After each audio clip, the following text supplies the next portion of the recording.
Hello and welcome to the webinar, Zoominar, as I'm calling them now, for intermittent fasting for energy and cognitive function. This is going to be targeted around using fasting to increase energy and to improve cognitive function or help with cognitive actions, basically. But it will also include how to use fasting in general for body composition, and it kind of covers a broad scope because fasting can be used for so many things. So welcome. Thank you for being here today. We're going to get right into it. All right. So here we go. So my name is Ryan Kimball. I'm a ketogenic fasting health coach, and I've always liked working with people. And recently I've really embodied coaching people, health coaching, weight loss coaching, and I'm very interested in how to use fasting to help people improve their life. So that's what we're going to be going over today. So specifically, we're going to go over how to start fasting so you can use it to increase energy levels and improve cognitive function, right? So there are many benefits for fasting and today we would call it mental health, but fasting has been used literally for thousands and thousands of years. In fact, you can look at some of the earliest known writings and find mention of fasting for health benefits, spiritual benefits, well-being benefits, which might be what they called it 10,000 years ago as opposed to mental health. But fasting specifically helps with some very exact things. So ability to control your own mental and emotional health. So be more stable and not have a stress reaction that is non-optimum is one of the benefits. Improved mental sharpness. So when you fast, your body naturally begins to use something called ketones. Now, ketones are what your body turns fats into to use as energy. So this is a more effective method of energy for your brain specifically. Your brain really likes ketones and uses them more efficiently in many ways than it does glucose. So this will create kind of a cognitive sharpness. Reduced anxiety and depression through central nervous system health and hormone production. So when your body is in a fasted state, you actually produce hormones that result in a calm feeling, right? Your cortisol, when it's done correctly, when you do fasting correctly, and I always say this because if you just stop eating, you're going to get very hungry, hangry probably, and that's not really fasting. That's called starving yourself. But when you do fasting in this state where you're burning body fat for fuel, you will reduce anxiety in your body, increase mental focus and endurance. So another point is that mental endurance is increased because realize when your body uses glucose, it's a very short-term activity. You only have about 1,700 calories of glucose available in your body in a stored form. Whereas body fat, even in a lean person, you probably have over 70,000 calories worth of stored body fat. So when your body's using fat for fuel, it's a very steady fuel that can keep your endurance levels going, not just mentally, but in other ways too. So your energy will be steady. You'll be able to move and do things without the peaks and valleys of a glucose-based diet, right? A couple other quick things. Improved emotional response. I think I mentioned this earlier. Resilience to stress, and a detox your brain and nervous system to improve cognitive function. So every night, your brain actually, your entire nervous system goes through a detox. And there's a system in your body called the glymphatic system. You've probably heard of the lymphatic system, which is kind of like the sewer system for your body. Well, the glymphatic system drains the cerebral fluid from your brain and your nervous system into the lymphatic system so that it can be, so that you detox. And while doing that, it also nourishes your brain cells, right? So very powerful. Fasting helps this process become more effective. All right, so some of the things that happen as your fat for fuel improves your neurological function. So ketones, as I mentioned earlier, are a much better energy source for brain and much better energy source for your body. So think of all the neurological processes that occur in a day. So you're thinking thoughts, you're planning, you're reacting to things, you're having emotional reactions. Glucose will give you like maybe 20 or 40 minutes worth of cognitive function, whereas fat will give you an entire day's worth, right? So when ketones are used to produce energy, they do this by combining with oxygen and produce a molecule called ATP, which has been called the molecule of energy in the body. So ATP is what kind of your body turns everything in its final form into, so it can be used as energy. So whether it's coming from glucose or it's coming from a ketone, it all gets turned into ATP. So ketosis has been found to keep those ATP levels very steady, which means your energy will be very, very steady, right? All right, so intermittent fasting, that's IF is shorthand for intermittent fasting for cognitive benefits. So there are many neurochemical changes that occur in the brain when you fast, even just for short periods of time. So sometimes people think, well, I've got to fast extensively. I've got to do a 20-hour fast before I might get these benefits. It's been shown that even a short 12-hour fast will improve neurochemical changes, meaning they become more efficient. So if you're trying to produce a brain beneficial acid and make that in your body, your brain will do this more efficiently in just a short period of fasting. So let's say you stop eating at 6 and you wake up at 6 the next day, you did a 12-hour fast, right? And then you have breakfast shortly thereafter. That alone would lead to, and that would be an intermittent fast, that would lead to throughout that day, improved levels of concentration, improved memory, and boosted energy levels in general, right? So one thing that's really important about fasting is that it does help your body make healthy hormones. So you may have heard of hormones getting out of balance, or when your hormone levels are in too high or too low, your thyroid sluggish, you have energy problems, right? We also have cognitive problems. Energy and cognition go very much hand in hand. So fasting basically resets your metabolism. So when your body is in a fasted state, it's using ketones for energy, and it is detoxing your body naturally. Now, this isn't something you're taking a supplement, so you're detoxing. You're drinking extra water, so you're detoxing. This is a built-in preset into your body. So let's say you fast for 12 hours. That's a very short fast. During that time, your body will start to go into a deeper state of burning fat for fuel, and you will also begin to cleanse your body through a process called autophagy, right? So autophagy is where your body actually takes damaged or unused proteins and gets rid of them through your lymphatic system and through your excretory systems in your body, right? So let's say you've had a hard day and some of your proteins that you are using to exercise or get through the day, or the stress from the day, resulted in some damaged proteins. In a 12-hour fast, a large amount of those would be cleaned up. And as a result, the mitochondria in your cells become more efficient. And the mitochondria are the powerhouses of your cells, right?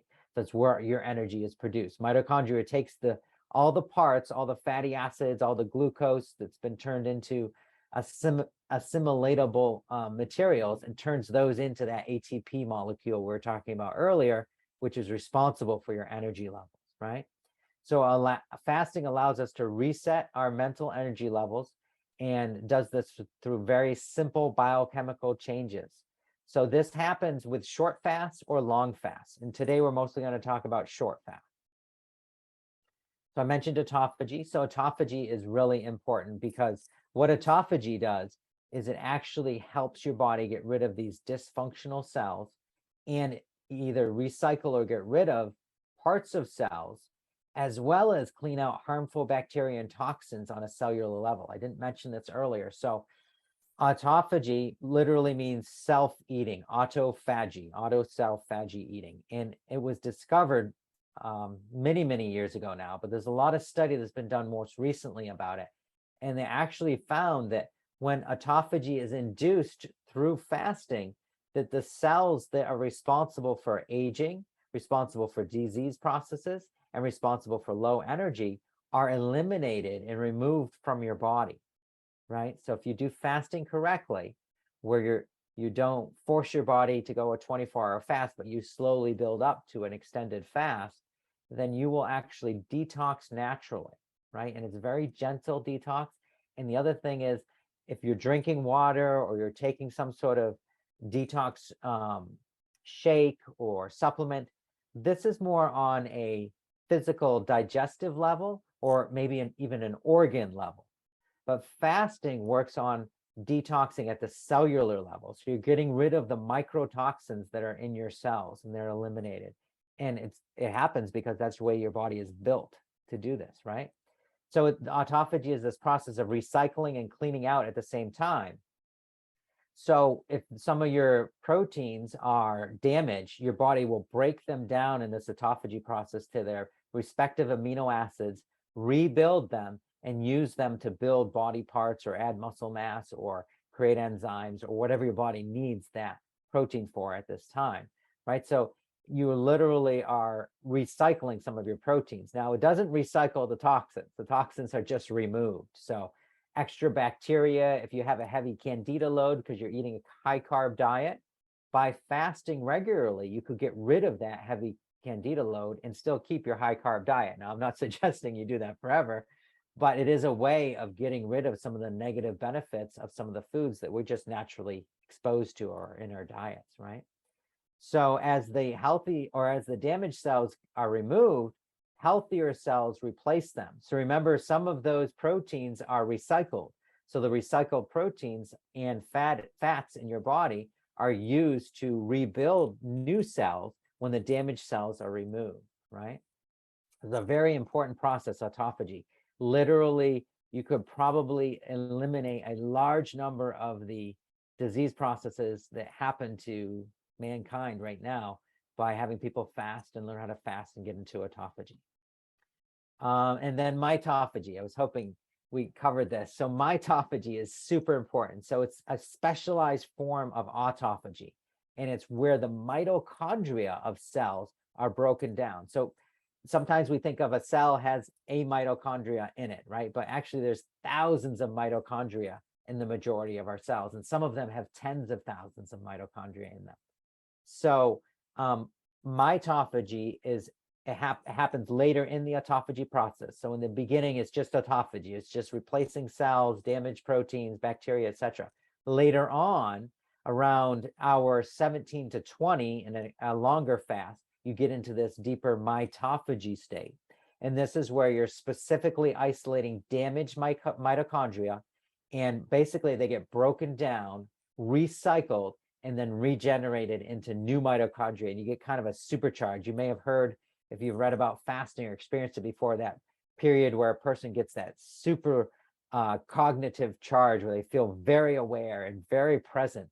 That's when that mitophagy process has hit one of its peaks. And you'll go through peaks of mitophagy because different areas of cells in the body get this mitophagy process happening, right?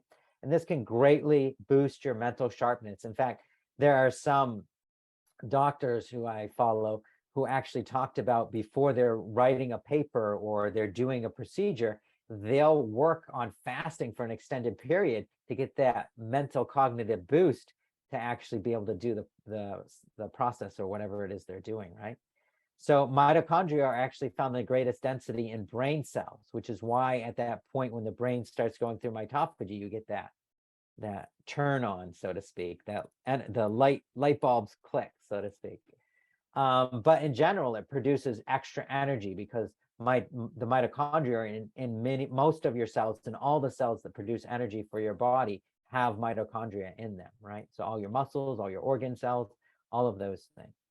And studies have shown that intermittent fasting stimulates the production of ketones, also stimulates the production of mitochondria through the mitophagy process, which then act as an energy source for our neurons. And realize neurons is just a fancy word for brain cells, right? It just means the cells in your brain that operate, and in your nervous system. People think of it just in the brain, but it's actually through your entire nervous system. And your nerves, as we know, go throughout your entire body, right? That's why you can get that charge of energy from this as well. So when these ketones get into higher states in your blood, it actually increases the number of mitochondria in our neurons, which are responsible for taking in nutrients and creating energy. The other thing about mitochondria, which I didn't touch on, this is good, is that it helps with the absorption of nutrients. Realize nutrients are absorbed by our body through chemical changes. And those chemical changes, if you remember your chemistry class, require energy to happen. You have to add energy for chemical changes to processes to happen. So the mitochondria, when they're more plentiful, allow for a greater absorption of nutrients, right? So the overall result is your brain and your body are capable of producing more energy and burning body fat if you're looking at that as part of one of your benefits. Now, fasting and insulin. So insulin is one of the dominant hormones, and as you may know, hormones run the show. So if you want something to change in your body, a hormone has to fluctuate in order for that change to occur, right? So fasting lowers insulin levels and improves the body's sensitivity to insulin, making it more effective. It's a bit of an inverse ratio. So the lower your insulin levels are and the more sensitive you are to insulin, the better insulin works in your body. So when insulin goes high, it's not a more is better scenario. As soon as it starts going high chronically, which high carb foods make happen, bad oils make happen, then as soon as that happens, your body becomes less receptive to insulin. And that's when you can get into these states where you're not able to actually absorb nutrients or produce energy, right? So insulin is lowered when you fast. That's very important. It's very important as high insulin levels are actually also toxic in the body, especially the brain, right? So when insulin goes high, one of the reasons your body uses it up so quickly and uses it as an energy source is it's the most efficient way of getting rid of it. So it does that by getting rid of the glucose in your blood, which then lowers insulin, right? But fasting does this even faster than your body would normally do it, right? So high insulin levels have been found to be related to almost all neurodegenerative conditions. This is super important. Alzheimer's is now called diabetes type 3. Basically, insulin resistance on a cellular level in your neurological cells, your neurons, your brain, lead to neurodegenerative diseases. So if you want to protect yourself, you want to be more cognitively sharp, you want to have a longer health, mental health longevity, you should be doing fasting regularly, right? Fasting correctly done will eliminate completely insulin resistance. Now, obviously, diet is a part of this, but it's been found in people with healthy diets as opposed to people with, like they did a study where they had people who were eating the standard American diet, SAD, and the people who were eating fairly healthy. And fasting improved everyone commensurately. So even if you were eating poorly, you got amazing benefits from fasting. Now, if you eat well and you fast and you exercise, you've really got it down. Human growth hormone. So this is another hormone, right? And this one specifically, we stop producing usually in our mid to late 30s. It starts going down in our 30s, and by the end of our 30s, we're usually not producing it naturally, right? We no longer need to build a body, and we no longer need to add muscle mass as much, right? So there is some, but it's very much not produced in a large amount at all.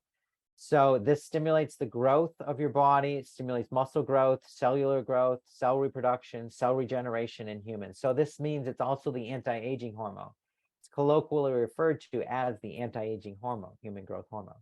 And it greatly improves our ability to regenerate neurons and improve our cognitive performance. So when your body is fasting in a ketogenic state and you add in exercise, you can actually increase human growth hormone by 1,300%. Now, the study that found this increase of up to 1,300% increase in human growth hormone with fasting and exercise, it was an extreme fast for most people. So it was a 24-hour fast, and around hour 22 or between 20 and 22, people were exercising moderately. They weren't going out and running a marathon, but they were doing a moderate, whatever that is for them. So for some people, that's a brisk walk. For some people, that's an hour in the weight room, right? So, but that's if you want to improve, get that type of gain with human growth hormone, which will change your life. If you have that type of 1,300% increase, you're going to be able to exercise more. You're going to have more energy. Your body's going to repair itself more quickly. All of these type of things. All right. Oh, this is the timeline. So this this is a guideline. So everybody's metabolism is different. Some of these benefits may turn on at different times for different people, right? But generally speaking, this is a very good guideline. So if you do intermittent fasting anywhere from 13 to 15 hours, you're going to increase your human growth hormone, and you're going to reduce inflammation because of that. You're also going to reduce insulin, which also reduces inflammation. And then fat burning begins in that 13 to 15 hours. That means your body starts burning body fat for fuel. And this increases your ketones in your body, which improve your energy levels and improve your focus, cognitive benefit. And then autophagy begins for most people somewhere around 17 hours. Now, this is different for everybody. So it may be that you start a little earlier. If you haven't fasted before, it's your first time getting up to 17 hours, you may not get into deep autophagy until 20 hours. But somewhere, if you've been fasting regularly around 17 hours, you will go into autophagy. And this is that cellular detox repair. It also improves immune function. So autophagy, you have your white blood cells, the different blood cells, the different cells that help your immune system work. These all get regenerated. It's one of the first areas that are targeted. When you go into autophagy, it starts in your organs inside your body. So it's not like autophagy starts in your brain. It's usually in your gut, moves up to the other peripheral organs, and then goes into the brain when you get into mitophagy. So fasting benefit timeline, 18 to 36 hours. Now, this may seem like a lot for some people, but it's really simple. Doing an 18 to 36 hour fast is, very, very simple. If you've done intermittent fasting for a few weeks, you could easily get into this, right? So the amazing thing is we've all heard of stem cell regeneration and stem cell therapy for advanced degenerative diseases, right? So your body naturally begins around 24 hours to produce stem cells, and it starts producing them in your gut, right? And then as you progress through longer fasts, you produce stem cells throughout your body. It goes systemic somewhere around 48 hours, right? So stem cell regeneration means that your body has the base cells that allow it to regenerate and repair. So repair your gut lining, repair your internal organs, repair brain cells, et cetera, right? So GABA, BDNF, these are very important chemical and nutrients inducing elements that are used by your brain and nervous system to promote brain healing and to promote healing of your nervous system in general. If you ever had peripheral neuropathy, these type of things, by fasting, you'll produce these chemicals and these hormones that allow you to actually have healing in these areas, right? Autoimmune healing can also stem from the cell activation, from stem cell activation. So if you have an autoimmune issue, there is some benefit to doing fasting in that you have stem cells and you have autophagy, which helps repair your body. It also helps reset the immune system, remember. And autoimmune situations are in part that your body is not recognizing healthy cells and attacking them. So the process of fasting for extended periods, 24 hours and beyond, can lead to repair in that. Now, deeper keto and detox, this is where you hit that 36 hours. If you have trouble losing weight, you want to build up to doing a 36-hour fast. That seems to be the golden number. If you can do a 36-hour fast, your body will reset. You'll start being able to burn body fat for fuel. This is often because of the lowered glucose stores as well as your insulin. They both get to a very low level and your body starts becoming more receptive to them, right? Increased fat burning, detox, anti-aging, stem cell benefits. Everything that happens at 24 hours that I went over only increases as you go and continue to longer fast. And then we have fasting benefits, 37 to 72 hours. So 72 hours is generally the longest I would ever say someone should fast without working with a professional. And even then, you need to be really smart about it. For most people, I would say the most you should do is a 24-hour fast by yourself. But if you want to get adventurous and you feel up to it, or if you have somebody to work with, go for a 72-hour fast. It's an amazing experience. So there's a dopamine reset and human growth hormone increase around 48 hours. Remember, I talked about some things going systemic around 48 hours, where your human growth hormone really gets increased the most around that time. And then your stem cells and all these other things that occur, autophagy, etc., at 48 hours, they're basically your whole body is benefiting from these benefits, right? So the reset of dopamine receptors. So this is where your body, dopamine is one of the feel-good hormones, right? Serotonin, dopamine. When your body is in a constant state of stress, or you've had periods of your life where you're under a lot of stress, or your body's just been under a lot of physical degenerative factors, then the receptors that deal with anxiety and depression in your cells you basically become insensitive to dopamine. You're no longer able to feel that rush as easily. But when your dopamine is lowered to a great degree, the receptors reset so that afterwards you're more able to experience pleasure, you're more able to experience the benefits of dopamine. And dopamine and serotonin are not just about feel good, they're also about your body being in a homeostatic state where it can actually repair and rejuvenate itself, right? And of course, human growth hormone increases by 500%. Again, that was human growth hormone in men who are also exercising and who had been fasting for a while, right? So this isn't going to happen overnight. You have to work on fasting. And I always say slow is faster when fasting. If you rush yourself into a long fast, just try to do 24 hours off the bat, you actually will spike your cortisol hormone, which is your stress response hormone, and you will feel horrible. You will not get any of these amazing benefits I was just talking about. So easy does it, do it slow, do it right. Immunity fasting, 72 hours, right? So this would be, that 3-day fast. You get peak autophagy activation of those stem cells. Everything's basically rejuvenating at that point. There's a very specific way to come out of a long fast like that as well. It's different for everyone depending on your metabolism. But that would be a fast that you would do when you're really experienced with this, and you can actually, there was a study done by an Indian doctor who specializes in cancer, and one of his claims was that if everybody did a 72-hour fast 2 times a year, they would avoid most of the degenerative diseases that plague man at this time. So that was a claim. That was not like a clinical study done on that or anything, but it's obviously very beneficial. So if you want to improve your cognitive function, you want to improve your mental health, you want to have better mood, be happier, whatever it is that you're looking for, start with intermittent fasting. Just start with doing 12 hours if that's what works for you, or build up to 14, 16. If you're already a faster and you do 14 to 16, you haven't noticed a lot of cognitive benefits, realize for some people, the cognitive benefits don't kick in till around 17 to 20, right? And there are other supplements you can take to help your body, which we're not going to get into today, just due to time, get the cognitive benefits. Everybody's different, right? So, but you can definitely get more out of life and optimize your health and your mental health by doing this. So get a little more into BDNF and GABA here. So brain-derived neurotropic factor, this is like miracle grow for your brain. So the person who coined that was actually a professor, a study PhD guy who's doing studies at Harvard.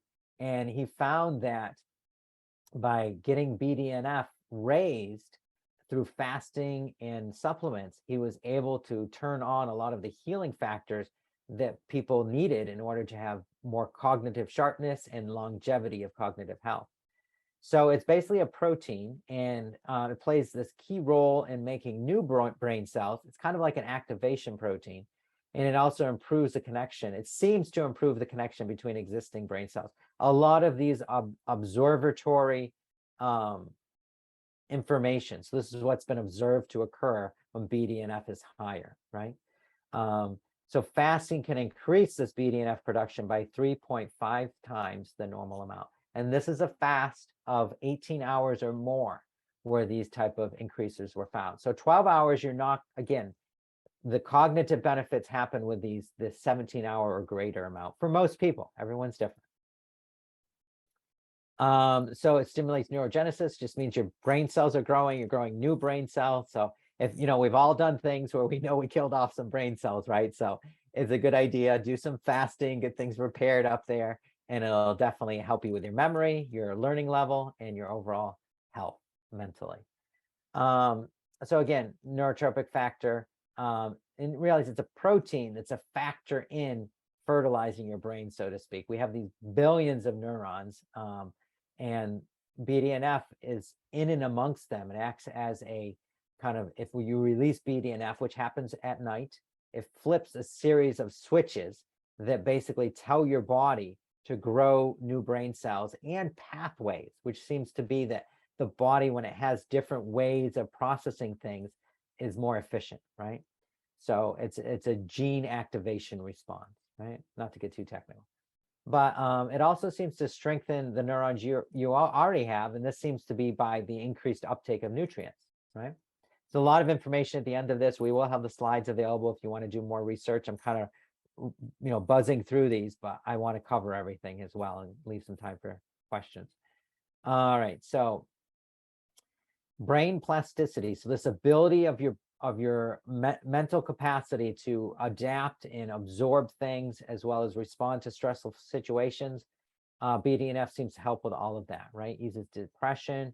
And the reason I keep bringing up the BDNF is because it has increased so much in these extended fasts. There's numerous studies that this increases greatly with extended fasting. So if you do this correctly, you can definitely get some amazing benefits, ward off depression, etc. It also boosts weight loss. So, and one of the reasons it seems to boost weight loss is that when you have this low level BDNF, you're not doing well in general, right? So your sleep's not going to be as good, which is when you lose most of your body fat, actually. And your ability to function in life will be less. So you won't be paying attention to your diet. You won't be taking in nutrients as well when your BDNF is low, right? It also improves sleep. So overnight, that glymphatic system is going on.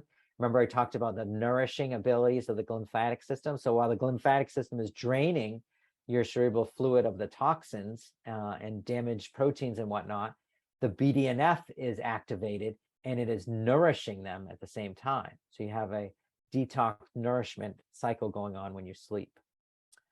It's protective against long-term degenerative diseases as well. There are studies that tracked adults for 10 years. I think it was actually longer than that in some cases, and found that the highest levels of BDNF didn't develop degenerative diseases as much, by 50%.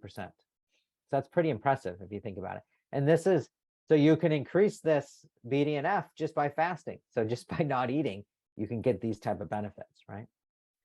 And then GABA. So this is considered to be kind of your calming aspect. It kind of, allows you to not go into under or over stimulation on a mental level.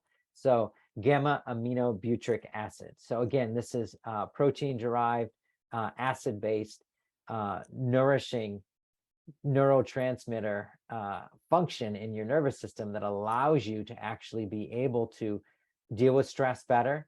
But it's not net inhibitory. So it's not always going to stop you from getting excited. It may allow you to be excited, but not in a nervous way, or may allow you to experience something that's dramatic, but not in a way that is not beneficial to you, that it's like too much, something like that, right?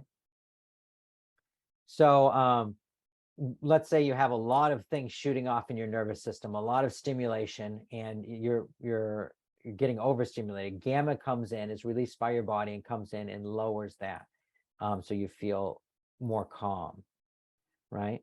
But just going back to that, so the reason we bring this up is that this is also increased by fasting. As around that longer extended fasting periods beyond 24 hours, you get into producing this BDNF and GABA. So you can definitely get some amazing benefits from it. All right, so fats for mental health. So this is so important because when you go into burning fat for fuel, which you do intensely when you fast, you want to have healthy fats available, especially for mental health. 60% of our brain is made up of fat, right?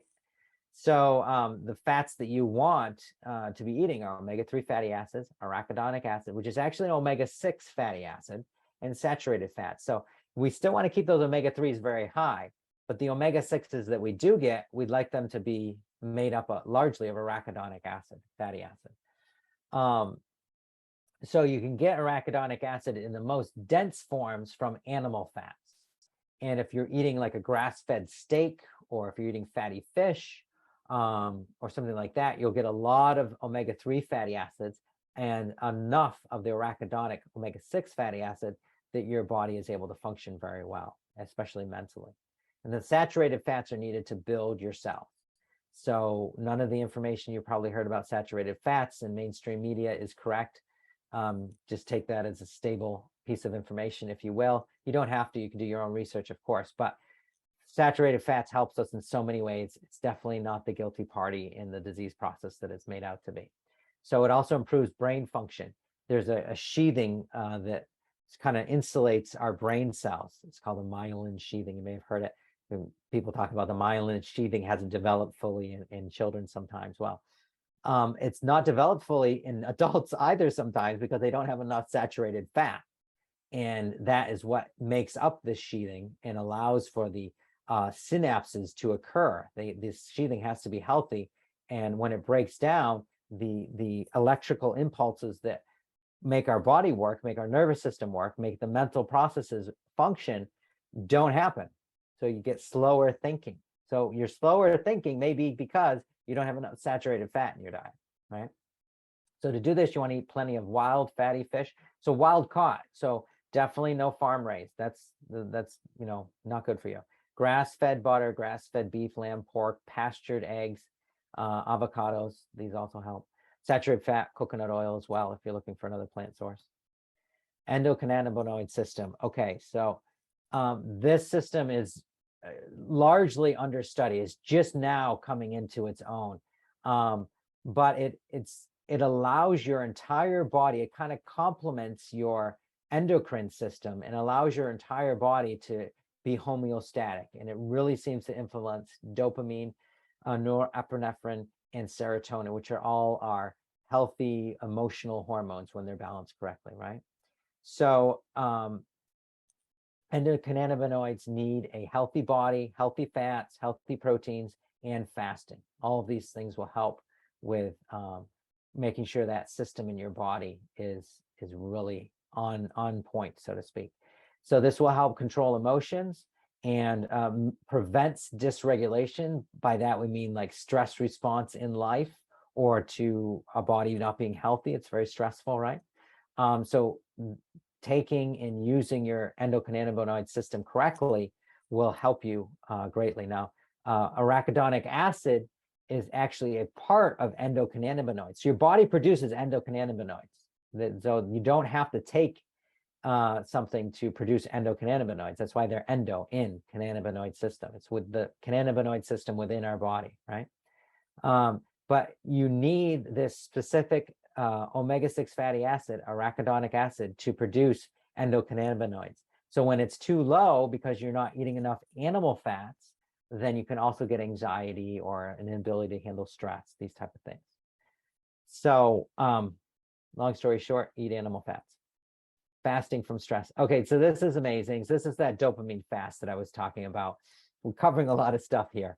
But if you do an extended fast, and during that fast, you also fast from certain stimulatory factors or stress factors in your life, then you can get a dopamine reset in a fairly short amount of time. You know, it's still going to be a 24 to 48-hour fast, but you don't have to do the whole 72-hour fast deal. So when you, like, let's say you just stop reading the paper for a few days and you don't, call up people who stress you out, you keep things chill. This is a great thing to do on a getaway or a retreat or a vacation. Set yourself up to do, you have to build up to this. You can just go on vacation, all of a sudden do a 24, 48-hour fast, but you could do a fast and then also remove from yourself overstimulatory factors. So you're fasting from food and you're fasting from these factors, you get a whole dopamine reset, right? So it basically resets the biochemical responses on a cellular level that you have to stress and to different emotions.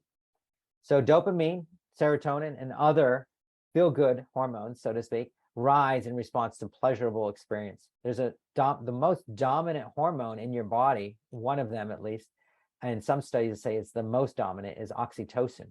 And that is the main hormone that you feel. We cover that later now.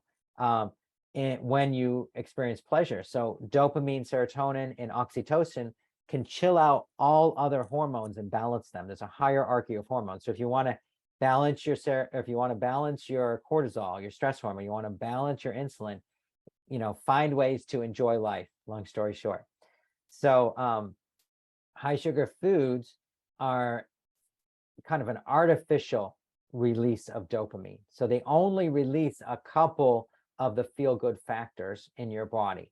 And so dopamine can get a bad rep because that's the kind of the addictive hormone that's released when you eat high sugar foods and you want to eat them all the time.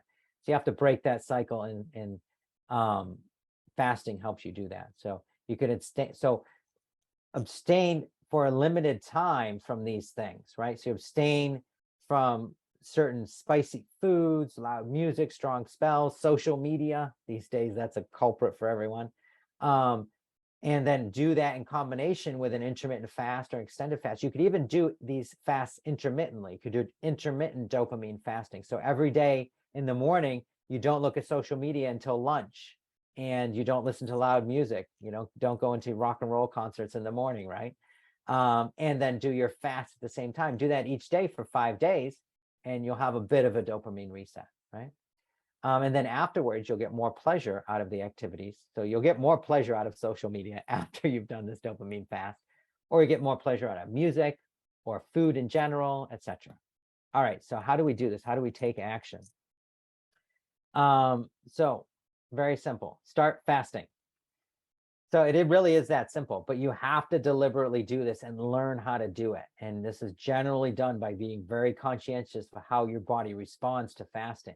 So you adopt this ketogenic lifestyle, ideally, which is where you're lowering your carbs gradiently, trying to get down to 50 carbs a day or less, and then begin fasting. The two complement each other. You can do them concurrently. So fasting is just any eating plan which switches between not eating and eating regularly. So you could fast for a period of 9 hours, theoretically. If you have a really hard time fasting, I've worked with people who can't not eat for 3 hours. So their first fast was 5 hours or 4 hours, right? So start slow. Again, this line, slow is faster when fasting. You will get more benefits from fasting if you take it slow. So, and one of the reasons is that your body has to produce a different enzyme profile. Your microbiome has to rebalance when you fast. If you don't give your body time to do this, to readjust, you're just creating problems. Always start with intermittent fasting if you're new to this. You want to build up to a 16-hour fast with an 8-hour eating window. You can start out your day to help you in the beginning with a bulletproof coffee or tea. So this means like a coffee or tea mixed with butter or MCT oil, etc. And then you would eat lunch and then stop your dinner by 6 or 7, basically, right? Other forms of fasting. So if that doesn't work for you, schedule-wise, lifestyle-wise, or you just don't like it, you can do alternate days where one day you eat normally and then the next day you could completely fast, or you could eat a very low-calorie amount in a small window, right? Some people do it several days a week. They do regular diet maybe during the week, and then the weekend they do their fasting. Maybe they even do a 24-hour fast on the weekend, one of the days. And then most people really like the intermittent fasting where it's a daily option, 8-hour eating window, 16-hour fasting window, something like that.